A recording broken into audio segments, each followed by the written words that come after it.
How does the lockdown affect our communication with our partners when we're stuck in the same house 24 hours a day? Communication is not just talk. It's not just to pass by each other moaning something. It's about really talking, deep talk.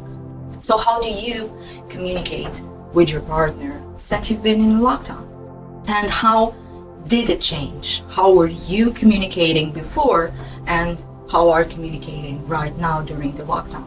Lockdown either will make you as a couple and that by the end of it you'll be stronger, or it might break you as a couple because it will underline all your challenges that were previously there. They are not new challenges, but it will make them possible to deny. How do you really communicate with your partner? Is it a deep communication? Is it coming from your soul? Or is it not meaningful at all? Sharing your feelings, being vulnerable with each other. And during this lockdown, how are you feeling? And how are you connecting with each other? Have a plan together. Sit down and to decide what are you going to do together with this new challenge? What was your previous way of connecting with each other? What are you doing now that you're at home that makes that happen? And because you're worried, it doesn't mean that you can't allow yourself to have fun. So make that decision today. Hi guys, welcome to Connecting101.Life. I'm Alexandra, Duque, an integrative clinical psychologist, and I bring you this platform where you can learn and reflect and escalate your connection with yourself and with other people. So join me on this quest, and if you really want, please hit that button and subscribe. I'll see you soon.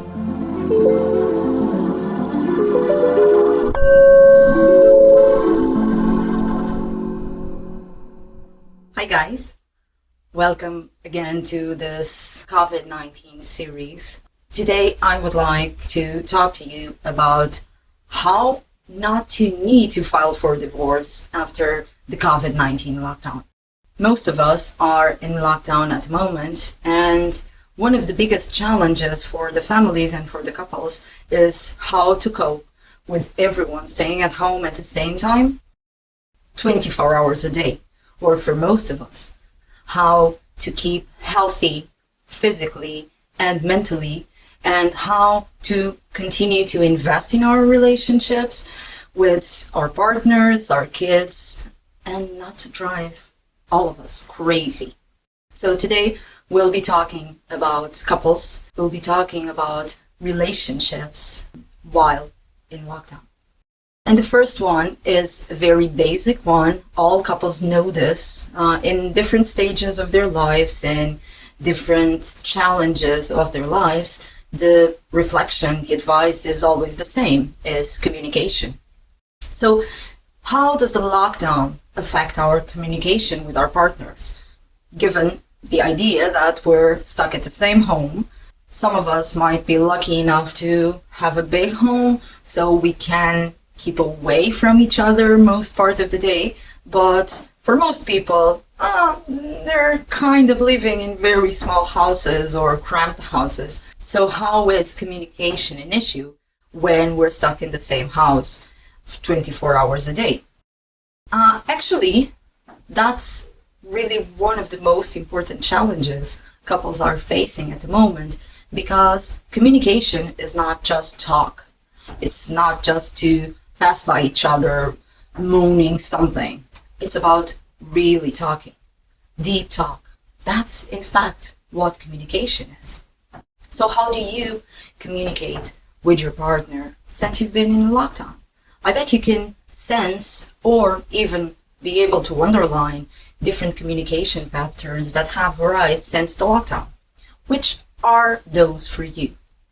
So take a few seconds to really reflect on this.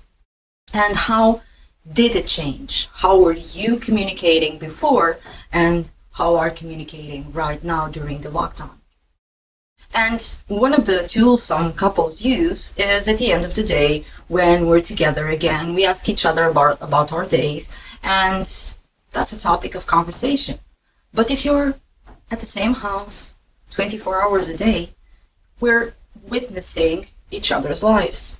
So my first idea, not just regarding communication, but regarding your relationship during lockdown, is that, well, lockdown either will make you as a couple, and that by the end of it, you'll be stronger, or it might break you as a couple, because it will underline all your challenges that were previously there. They are not new challenges, but it will make them come to surface. They will make them more prevalent, more evident, more impossible to deny, which is a coping strategy a lot of people have to deal with difficult situations, to deal with challenging situations. Just ignoring them.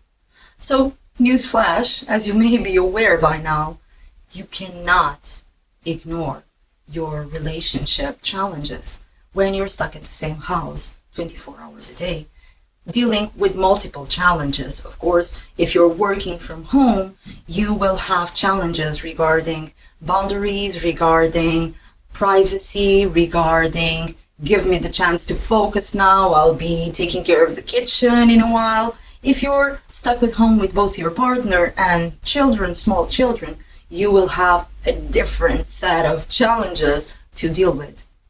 But all of them were there previous lockdown. What a lockdown is doing for all of us, it's just making it more obvious. So, if you take a few seconds just to reflect on what are the main challenges that you're facing today as a couple, what are the main challenges that you were facing before, maybe and probably you will get to the conclusion they are the same. They might have been more highlighted, they might be more evident, but they are the same. So going back to communication, how do you really communicate with your partner? Is it a deep communication? Is it coming from your soul? Or is it not meaningful at all? Are you talking about the weather, about the people you met, or are you really going deep inside your feelings, sharing your feelings, being vulnerable with each other? And during this lockdown, how is it playing for you? Are you able to talk to your partner about your deepest fears?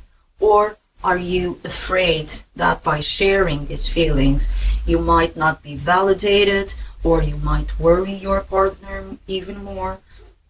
How are you feeling? And how are you connecting with each other? So one of the things that I would like to ask you to reflect to improve your communication patterns, it is to have a plan together. To really sit down and to decide what are you going to do together with this new challenge. What are you going to address in your relationship during this challenge? How are you going to communicate? How are you going to share your feelings with each other based on the feelings that you have about your relationship, but also the feelings that are being driven by fear? Fear of the lockdown, fear of COVID-19, whatever fear you might have. Fear of losing your job, fear of financial struggles due to losing your job. What are the main fears that are triggering the relationship challenges that you're experiencing right now? So if you sit together and if you start to share your ideas about this lockdown, your fears about this lockdown, you can really start a meaningful conversation that will drive you to grow in your partnership. And then in that communication is also important to assign jobs or assign roles that both of you should play during the lockdown, and even to do a small diary about who's doing what at home, who needs to really be focused on their role, their professional role, if they're working from home. That's also a very interesting idea, to have this schedule planned for every single day, and to plan for your week, for example, together as a partnership. What am I struggling more with? And what can you do to help me with my struggle? And vice versa. What are you struggling the most? And what can I do to help you in that struggle? So when we sit down to have an honest conversation and we plan for the challenges ahead, it's more likely that we won't struggle as much. And underline my words, I'm saying as much, because struggling is an undeniable part of the unknown. And maybe for the first time in your own life, or in your life as a couple, you're challenging yourselves to accept not knowing what's coming ahead. Not that that was different, but before the lockdown, before COVID-19, we had the perception that we had more control, that we could plan for next year's holidays, for example. Now, we cannot plan even for in 2 weeks' time. We have no idea if lockdown will be over, or if we're still going to be working from home. We're not sure if the kids are back to school or not. So communication based on authenticity and sharing your emotions, allowing yourself and your partner to be vulnerable together, can have a tremendous good effect on your feelings about the lockdown, but mainly about your relationship. And it's so important that you understand what makes you happy as a couple. What was your previous way of connecting with each other? You might have gone on a date every so often, maybe once a month. So what are you doing now that you're at home that makes that happen? This is not just about intimacy or having sex. This is mainly about connecting with each other. So what's so interesting about going on a date and go out for dinner? And can't you do that at home? Can you dress up for each other, either if you have or you don't have children at home? If you do have children, you can involve them in this. Today is date night for the family, so we all get to dress up and we all get to go dancing after dinner. And dancing might be going from the kitchen to the sitting room or the dining room, or even to the bedroom, who knows, wherever you can find a bit more space for you to dance together as a couple or as a family. Because if you don't make time to have fun together, the lockdown will seem much worse than it is. It's not just about numbing yourself, doing things that stop your feelings from coming to surface. It's about really connecting with your feelings, feeling them, and transforming. You know, joy, happiness, it's really a state of mind. And you can create that, first of all, by moving your body. When you move your body, you release all these endorphins that make you feel happy.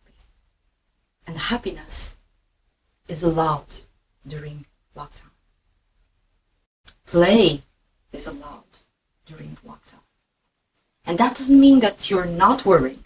That doesn't mean that you're not scared that maybe something not positive might happen.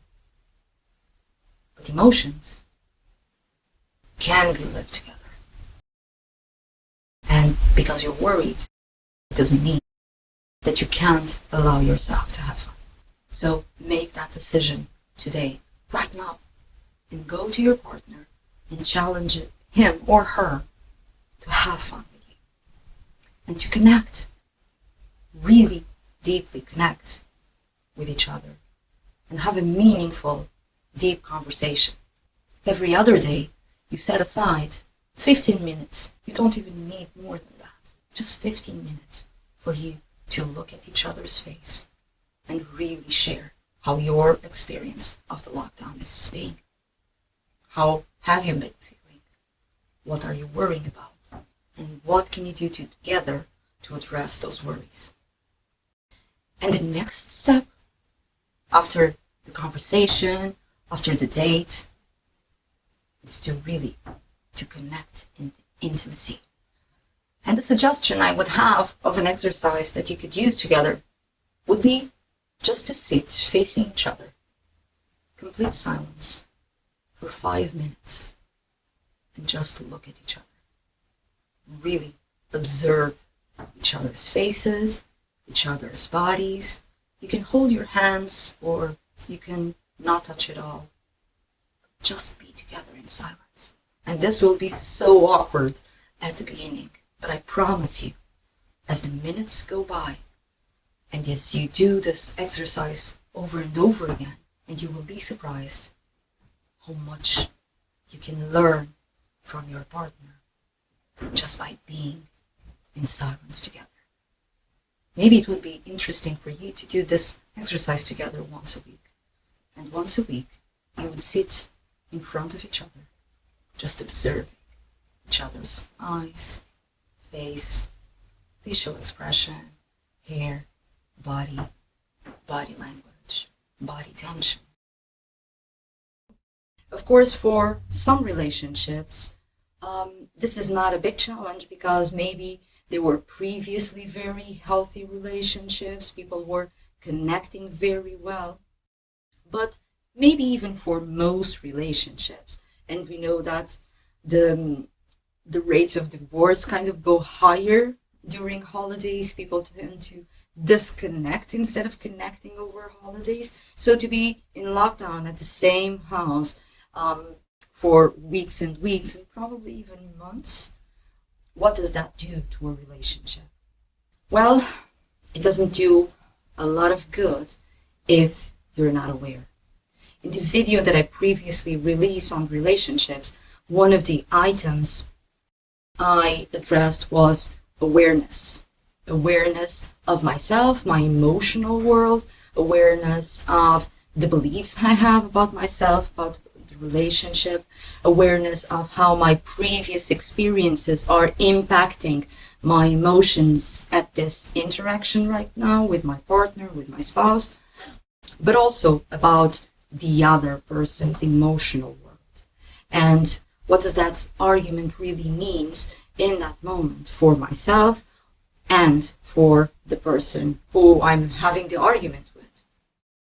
So if we think about this awareness and how it can benefit relationships during COVID-19 lockdown, it's quite easy to understand if you look at this as a good challenge, as an opportunity to thrive your relationship. Then you have loads of opportunities to do that every single day during the lockdown. But you have to be conscious about that. It only works if you put in a conscious effort. The two people must commit to this mindset. The two people must be aligned in this challenge of let's take this as an opportunity to grow our connection with each other, to grow our relationship. So how can I, if I was laid off, feel productive if I'm locked in at home and if my spouse is working all day, even from home? Well, I can support my spouse. But in order for me to feel and really reframe that support, my spouse needs to step in also and to be willing to recognize and even to be grateful for my support. And on my side, I need to be grateful because my spouse is still able to keep his or her job and still bring money home. And it's the same with the kids. If I'm more in charge of the kids compared to my spouse, I can use that to connect and feel the support I'm giving my spouse, and then to ask for that validation. It's okay to talk. One of the things that it's so important to address during this lockdown is how you're going to show up. What are you going to bring that's different from the average mindset of, oh, another day at home. And with that contribution, you can help yourself and your spouse or partner to reframe your mindsets. This is a challenging time. We are all facing different emotions, different routines, different challenges. And if we really want to connect with each other, that's the first step. Not just to be aware of what the other person is feeling from an empathy perspective, but to know, to actually ask how they are doing. What's the most difficult challenge you're facing right now? And then you don't need to fix it. It's not about fixing the problem. It's about reframing the mindset. And of course, maybe your spouse is not very talkative compared to you, and that's okay. But challenge your partner to do this with you. Don't just share your difficulties, your disappointment, your sadness, your frustration. Ask about his or hers. How is this for you? For me, it's, whoa, like this. And you put it all out. For you, how is it? Do you think that we can find a way to do better together during this lockdown? Do you think that would be possible? How would that be for you? What do you think we could improve now in our relationship because we're spending so much time together? And that takes me to deeper steps of connecting with each other and of creating an amazing relationship that prevents you from filing for divorce when this is all over and we go back to our somewhat normal routines. Thanks for watching. Thank you for allowing me to share this reflection with you. And until the next time we see each other, don't forget to live an amazing life. Your amazing life. Even during the lockdown, your amazing life. I'll see you soon. Guys, thanks again for watching. And thank you for really allowing me to be part of this moment of reflection. And don't forget, if you really, really want to, like, share, and click that button there or there and subscribe and be notified of all the updates, all the videos that I'm sharing with you. All the best, and I'll see you soon.